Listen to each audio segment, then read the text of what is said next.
Hey y'all. Hopefully you can hear me. Zach, tell me if I can be heard.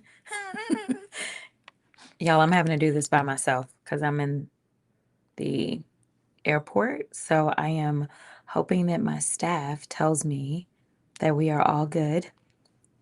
Because I want to jump on as my flight has been delayed yet again. But it's all good. I am not mad at air traffic controllers whatsoever. I am very happy. All right, Zach says we're good. I'm not mad at air traffic controllers. I'm not mad at any federal workers except for the ones that have continued to get paid, which means it's like me and my coworkers. But that's a whole other issue. I'm obviously not mad at myself either. Anyway, so I want to jump on before I have to go on board my flight. Number one, I am headed back because, well, I got to do my job. And if you were concerned or if you had questions about how I plan to vote no. So I am going and I'm going to cast my no vote. I do have my staff paying attention so that they can make sure that I can answer any questions that you may have. Let me give you a general rundown. So I got my glasses on because I'm looking at my phone as I want to talk about a couple of things in this continuing resolution. Number one, we said that we were going to fight for the Affordable Care Act tax subsidies. Um, that's not a part of this continuing resolution. I just want to be clear about that.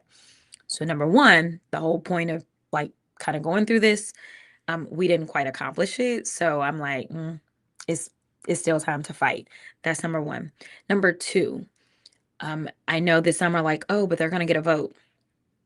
If you pay attention to the Speaker of the House, and we can go back to Schoolhouse Rock if we want to, but any bill that we have must pass the House, the Senate, and then be signed into law by the president.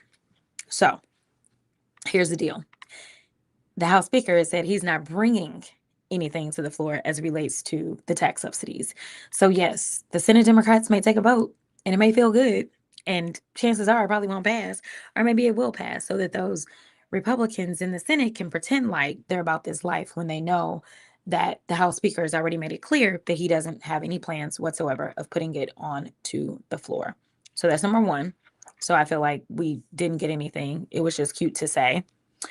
I also want to be clear that these crooks, and I am calling them crooks because we know that January 6th was a horrific day in our country.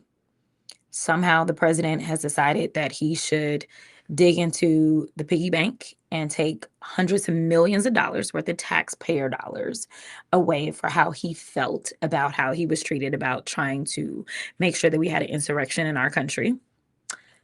This is after his DOJ paid $5 million to the family of Ashley Babbitt, who was literally climbing through, and police told her, ma'am, back.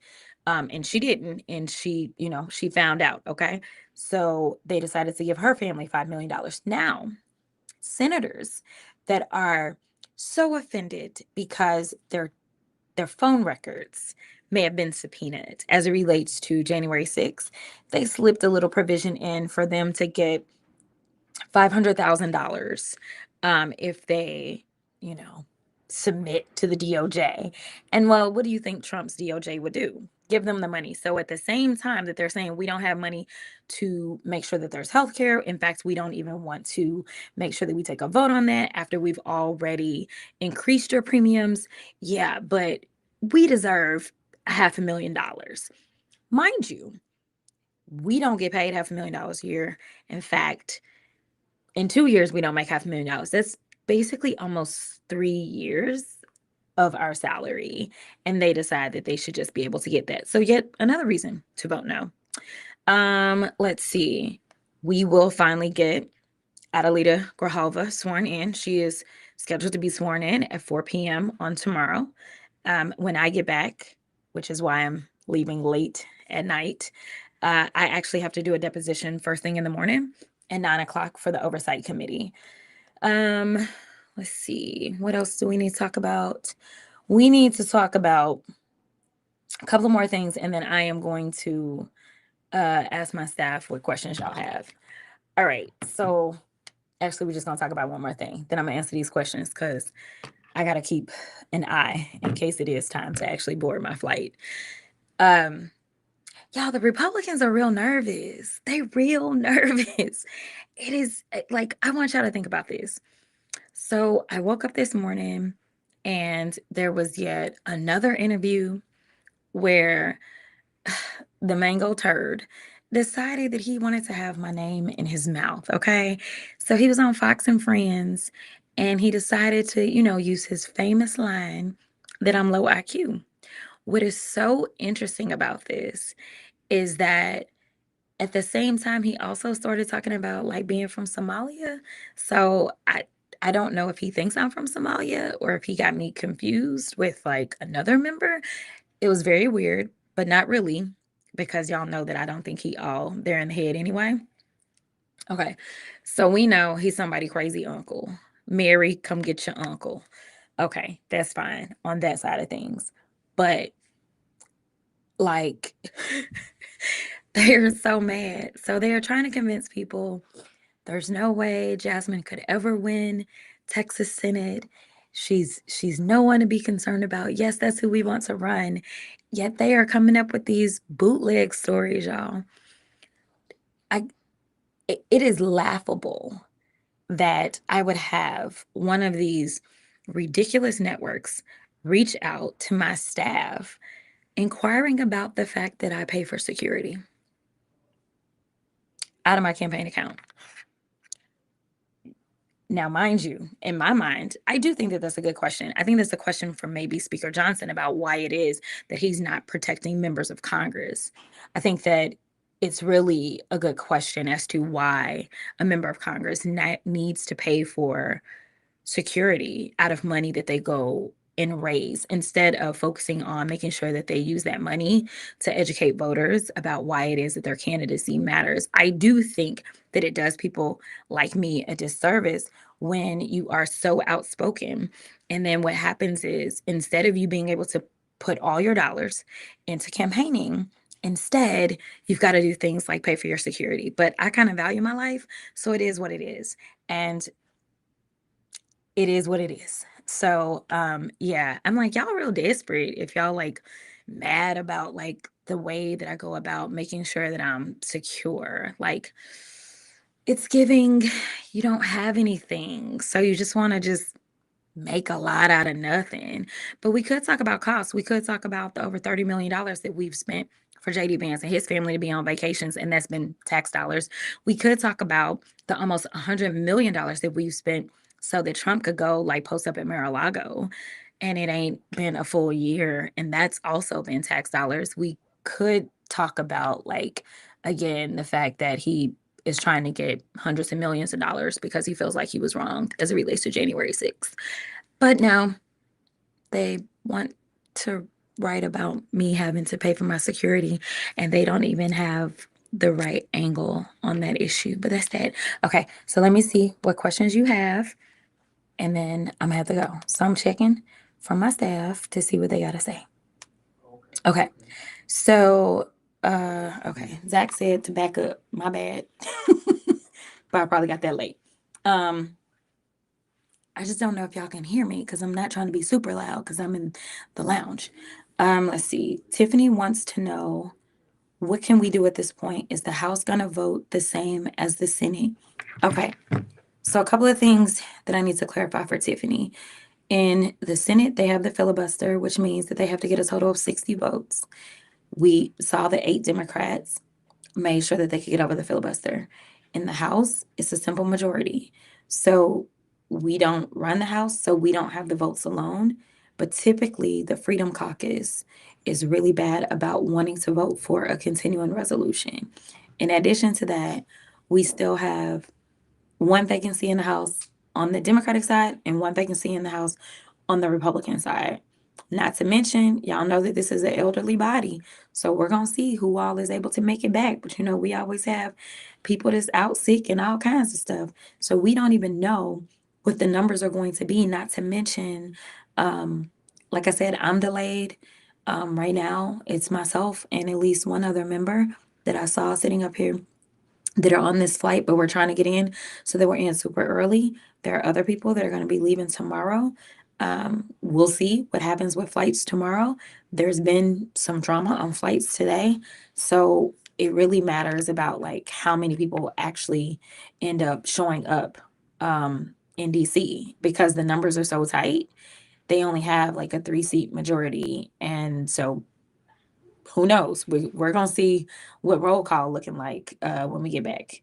All right, let's see. We've got, yes, it's about Adelita. Okay, so we will swear Repulate Grijalva in, or she will be sworn in.